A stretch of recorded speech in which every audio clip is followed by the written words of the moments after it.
So big game looming for the Indianapolis Colts. They take on the Titans on Sunday, but we're still kind of doing the debrief about the Jags game. And so when we got a chance to talk to and listen to defensive coordinator Gus Bradley, a lot of questions about that and the failure of this team to limit an offensively challenged team. The defense, what does it do now? How difficult is it for Gus Bradley and that defense to kind of look themselves in the eye and correct everything, because Sunday's coming. And if you can't correct it, you're going to revisit it, you're going to relive it, and nobody wants to do that, especially Gus Bradley. Hey, Gus. Hey, I mean, we all know what the statistics look like, and how hard is this for you, kind of being the guy who's bearing the criticism for all of this? Is it difficult, or is it just part of the cost of doing business? no, it is difficult, right? I mean, I think you look more at it as for the organization, for the players, for the team, for the fans, that's the part that's difficult. And you want to play better. Our whole emphasis is on getting better each week. And there was a period of time last game where we weren't getting better. We didn't get better at tackling. We didn't get better at some of our fundamental things, and it showed. And, that's the disappointment, is that we had an opportunity to win a game, and we didn't pull our end of the bargain, through explosive plays, not making as many plays as we could have. And that's extremely disappointing. But yeah, it's tough. It's always humbling when you go through a game like that and you feel like, your defense had a big part of it and you didn't show up the way you should have. Thanks, Gus. Yep. James. Gus, obviously 2022, 28th in scoring defense, 28th last year. I think it's 25th this year. Shane said he has faith in you, and obviously I'm sure you have faith in yourself, but why should you be the guy, or can you be the guy to fix this defense that, has kind of been porous the last few years? Well, I think it starts with our players. We believe in our players, and we know, that we can get it done and we can keep these points down. And that's our whole objective. I mean, are you going to eliminate explosive plays, keep the points down, give your offense a chance to get the ball many times and score some points? And we have faith in our group. We have faith in our coaching staff that we can get it done. There was a moment in that game, especially in the fourth quarter, where, there's always going to be a play here or a play there, and you try to eliminate those as many as possible.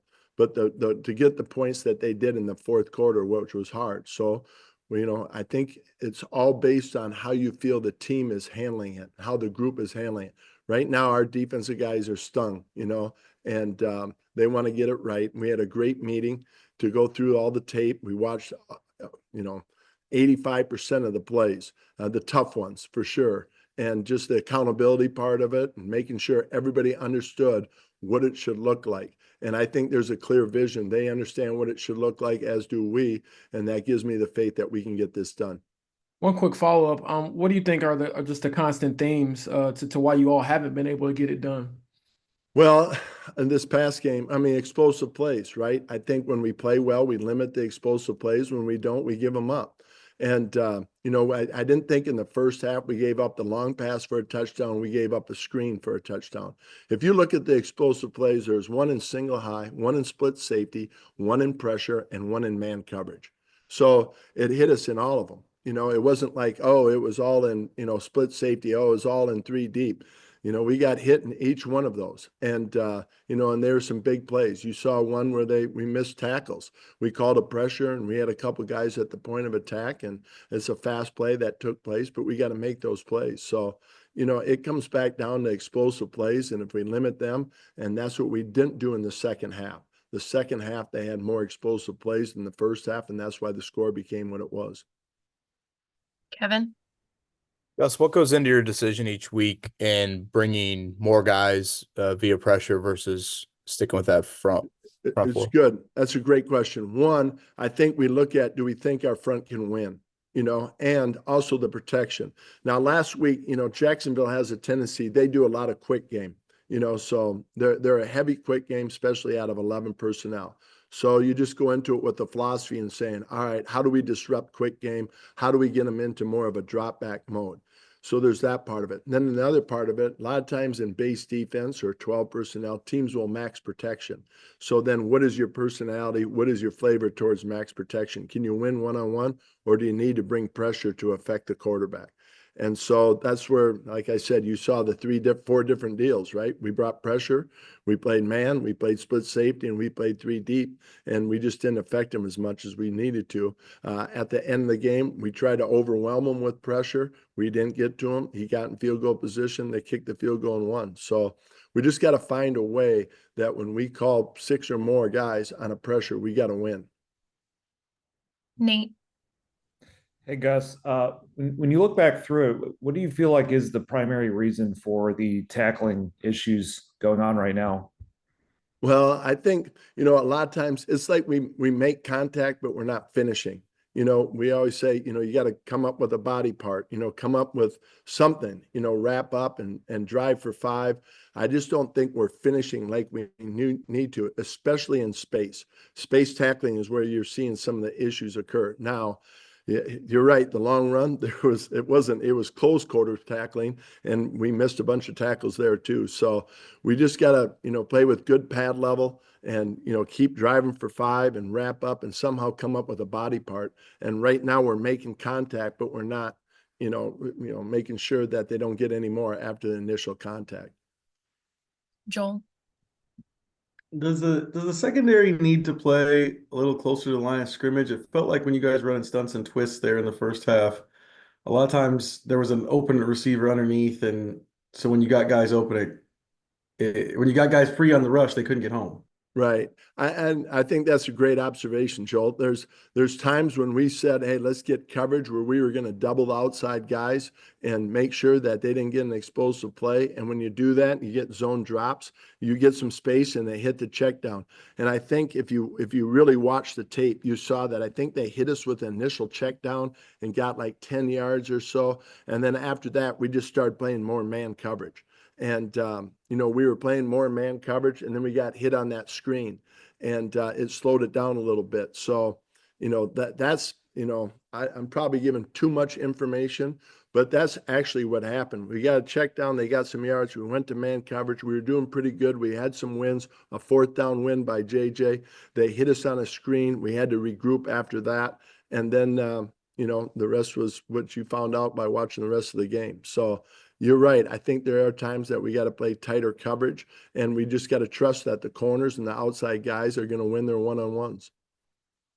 George, Guys, no sacks and no official quarterback hits on Sunday. How much of that, watching the tape, do you feel like was Jacksonville, and how much of that was maybe self-inflicted?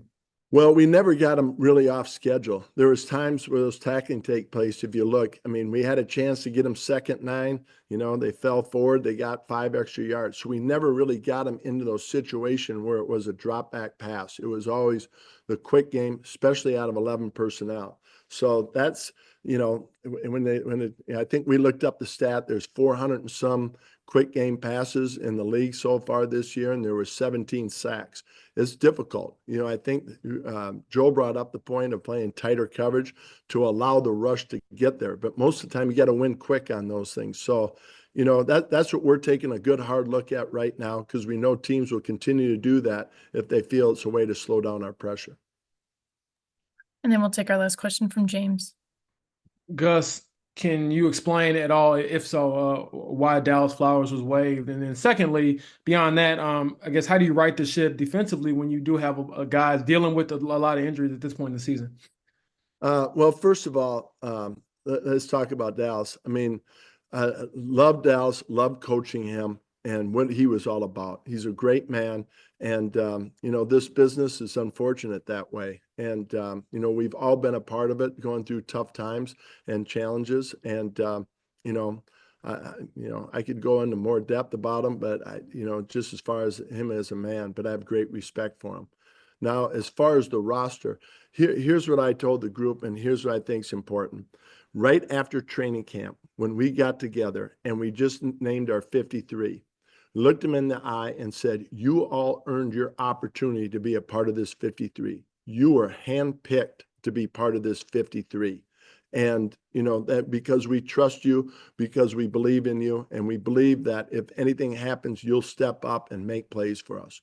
So when I look back at it, we picked these 53. So that means if there's multiple injuries that take place, then these guys need to step up and they need to get their opportunity. We believed in them enough to bring them in as part of the 53. Now, when they get their chance to play, they got to showcase their abilities. And, that's what we're challenging now, to get them to believe that, we do have some injuries, but everybody has injuries across the league. And it's the guys that, there's always a story that takes place with these players, that come on, like Sam. I think Sam's playing, pretty good right now. He's doing some good things. He's making some plays. There's a story, we just got him, a week before the first game, and here he is playing, so there's stories that take place with these younger guys getting opportunity. And that's kind of the message to all of them. Be that story. Be that guy that we believed in to be a part of the 53. And when you get your opportunity, you shine. That's Gus Bradley. And you know what? I mean, it's all about winning. If you win, we love you. If you lose, nobody loves you. And that's the way football is.